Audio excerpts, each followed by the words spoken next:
Assalamualaikum warahmatullahi wabarakatuh. Perkenalkan, nama saya Mutiara Madani dengan NIM 09031182328013 dari kelas Siret 3C, Fakultas Ilmu Komputer Program Studi Sistem Informasi, Universitas Sriwijaya.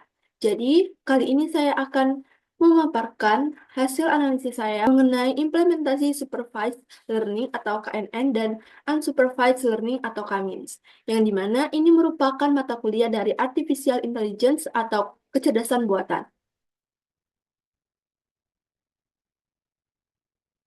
Nah, di sini saya memilih data RAID dataset, yang dimana proses saya mendapatkan data RAID dataset ini, yaitu saya mencari dari Kaggle.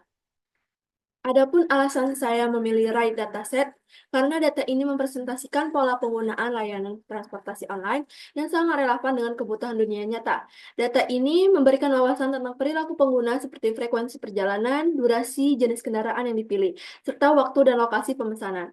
Analisis terhadap data ini penting untuk memahami tren perjalanan dengan atribut yang beragam, seperti untuk perjalanan, jarak, jenis layanan, atau mobil, atau motor, dan lokasi. Dataset ini sangat cocok untuk diterapkan dalam metode machine learning. Algoritma seperti KNN dapat digunakan untuk memprediksi kategori pengguna, misalnya pengguna aktif atau pasif, sedangkan Cummins dapat mengelompokkan pengguna berdasarkan pola perjalanan mereka. Selanjutnya, ini ada pengertian KNN yang dimana KNN ini sendiri singkatan dari K-Nurse Network, yang dimana KNN ini merupakan algoritma pembelajaran mesin sederhana dan terawasi yang dapat digunakan untuk tugas klasifikasi atau regresi dan juga sering digunakan dalam imputasi nilai yang hilang. Hal ini didasarkan pada gagasan bahwa observasi yang paling dekat dengan titik data tertentu adalah observasi yang paling mirip dalam kumpulan data. Dan oleh karena itu, kita dapat mengklasifikasikan titik-titik yang tidak terduga berdasarkan nilai dari titik-titik terdekat yang ada dengan memilih K. Penggunaan dapat memilih jumlah observasi atau terdekat untuk digunakan dalam algoritma.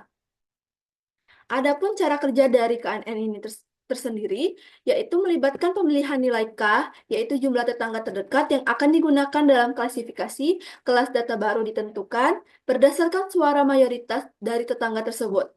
Pemilihan nilai K yang lebih besar dapat membuat algoritma lebih tahan terhadap outlier dan menghasilkan batas keputusan yang lebih stabil dibandingkan dengan nilai yang terlalu kecil. Sebagai contoh, K sama dengan 3 itu lebih baik dibandingkan K sama dengan 1, yang cenderung menghasilkan hasil yang kurang akurat.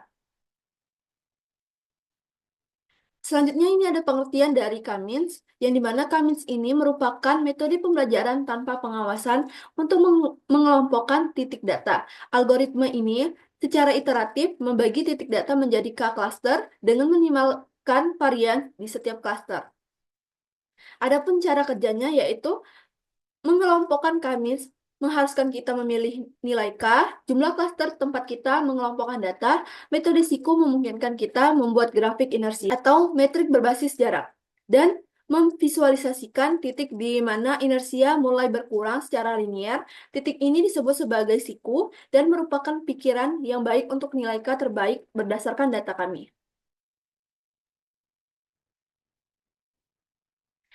Selanjutnya saya akan menampilkan kode yang dimana pada kode yang pertama ini adalah untuk menginput data-data dari write data.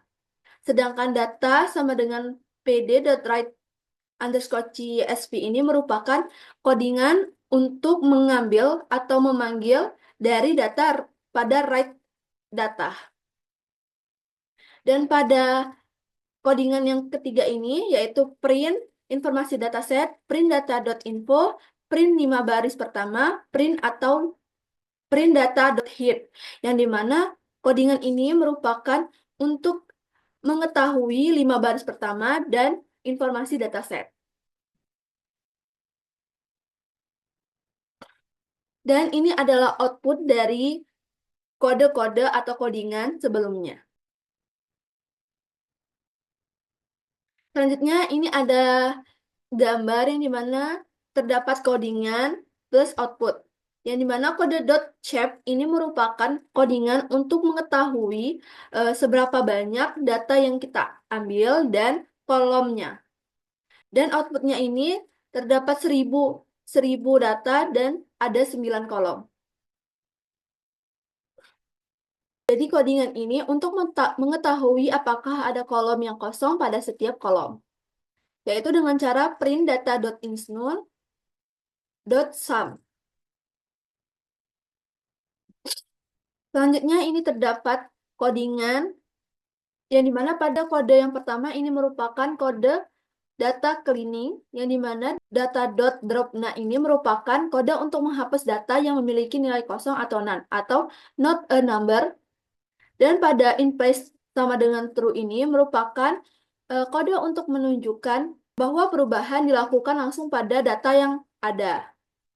Selanjutnya pada X sama dengan data.drop ini merupakan kode untuk menghilangkan atau membuang kolom pada promo kode dari data, karena kolom ini akan digunakan sebagai variabel target. Hasilnya akan disimpan ke dalam variabel X. Dan Y sama dengan data, ini untuk mengambil kolom pada promo kode sebagai variabel target dan menyimpannya ke dalam variabel Y. Dan untuk kode from scalar dot preprocessing import label encoder. Ini merupakan kode untuk mengimport modul label encoder dari library scalar.processing yang digunakan untuk mengubah data kategorikal menjadi numerik. Pada label underscore encoder ini merupakan kode untuk mempelajari nilai unik dari data kategorikal dan mengubahnya menjadi angka. Hasilnya ini disimpan ke dalam variabel Y encoded. Dan pada one hot encoding for categorical variable ini merupakan untuk melakukan one hot encoding pada variabel independent X. One hot encoding adalah teknik untuk mengubah data kategorikal menjadi representasi numerik dengan membuat kolom baru untuk setiap nilai unik dalam kolom kategorikal tersebut. Selanjutnya ini ada standarisasi fitur numerik, mana kode scalar sama dengan standar scalar ini merupakan kode untuk membuat objek standar scalar untuk melakukan standarisasi pada data. Dan X_scale ini merupakan untuk melakukan standarisasi pada data X_encoded. Dengan menggunakan fit_transform, jadi standarisasi akan mengubah data sehingga memiliki rata-rata 0 dan deviasi standar 1. Selanjutnya ini ada kode K sama dengan 3, yang dimana ini merupakan model K-Nurse classifier dengan jumlah tetangga K sama dengan 3. Ini untuk memberikan akurasi sebesar 0,30. Hal ini menunjukkan bahwa model tidak terlalu baik dalam memprediksi kelas yang benar. Dalam memprediksi kelas, kita harus memperhatikan bahwa precision dan recall untuk kelas 0 ini lebih tinggi dibandingkan dengan kelas 1 dan 2, yang berarti model lebih baik dalam mengklasifikasikan kelas 0 dibandingkan dengan kelas lainnya. Nah, ini adalah output dari codingan-codingan sebelumnya. Jadi outputnya ini evaluasi model, akurasinya ini 0,30.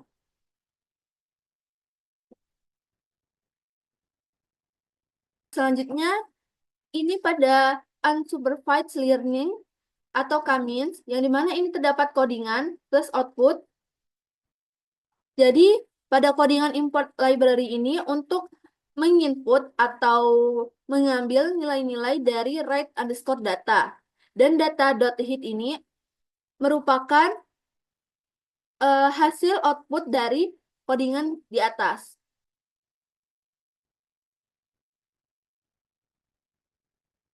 Selanjutnya, ini ada juga codingan plus output, yang dimana codingan ini terdapat one hot encoding for categorical variable. Ini sama halnya untuk kita mengetahui bahwasannya pada data first itu sama dengan true. Dan di bawahnya ini df_encoded ini untuk menjalankan codingan dari di atas. Dan ini adalah hasil output dari codingan di atas. Selanjutnya ini terdapat WCSS, yang dimana WCSS ini merupakan kode untuk menginisialisasi list WCSS atau within cluster sum of squares, yang dimana untuk menyimpan nilai WCSS dari setiap iterasi. Pada for I in range ini merupakan kode untuk mengulang loop untuk mencoba jumlah cluster dari 1 hingga 10. Selanjutnya ini pada K-min sama dengan K-min, ini merupakan K-min clustering, yang dimana K-min sama dengan K-min ini merupakan kode untuk memanggil kelas K-min dengan parameter n underscore clustering sama dengan i, sesuai dengan nilai i pada loop dan random underscore set underscore state yang sama, nilainya 42. Pada K-min.fit ini merupakan kode untuk melatih model K-min dengan data yang sudah di-encode. Selanjutnya pada df underscore encoded ini kode untuk menambahkan nilai inertia atau WCSS dari model K-min ke dalam list WCSS. Dan pada plot hasil elbow method ini merupakan interpretasi dari model elbow. Dan pada kode terakhir ini merupakan visualisasi untuk metode elbow, yang dimana plt.figure ini merupakan kode untuk menentukan ukuran gambar pada plot. plt.plot ini merupakan kode untuk memvisualisasikan nilai WCSS terhadap jumlah klaster yang dimana 1 hingga 11 dengan marker lingkaran dan garis-garis putus. Selanjutnya, plt.title ini merupakan kode untuk memberi judul plot, yaitu metode elbow.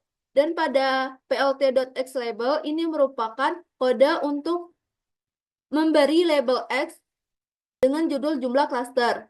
Dan plt.ylabel ini untuk memberi label sumbu Y dengan nilai WCSS. Dan pada kode plt.show ini merupakan kode untuk menampilkan metode elbow. Yang dimana ini adalah hasilnya. Hasil dari codingan sebelumnya, yaitu metode elbow. Ini merupakan grafiknya dan nilai-nilai sesuai pada kode sebelumnya. Selanjutnya ini merupakan kode untuk menampilkan grafik dari data cluster, yang dimana ini terdapat hasil clustering, age, dan experience years. Dan ini adalah output dari data hasil clustering.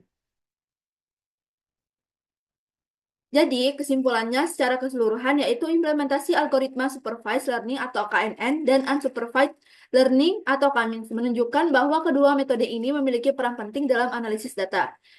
Yang pertama pada KNN, yang dimana KNN ini efektif dalam mengklasifikasikan data berdasarkan kedekatan atribut, seperti memprediksi kategori pengguna transportasi. Yang kedua pada KMINS, yang dimana KMINS ini mampu mengelompokkan data berdasarkan pola tertentu, membantu memahami segmen pengguna secara lebih mendalam. Jadi, keduanya ini memberikan wawasan berharga yang dapat dimanfaatkan untuk meningkatkan personalisasi layanan, optimasi sumber daya, dan perencanaan berbasis data, khususnya dalam konteks layanan transportasi. Mungkin sekian yang bisa saya sampaikan. Lebih dan kurang saya mohon maaf. Kepada Allah saya mohon ampun. Wabillahi taufiq wal hidayah. Wassalamualaikum warahmatullahi wabarakatuh.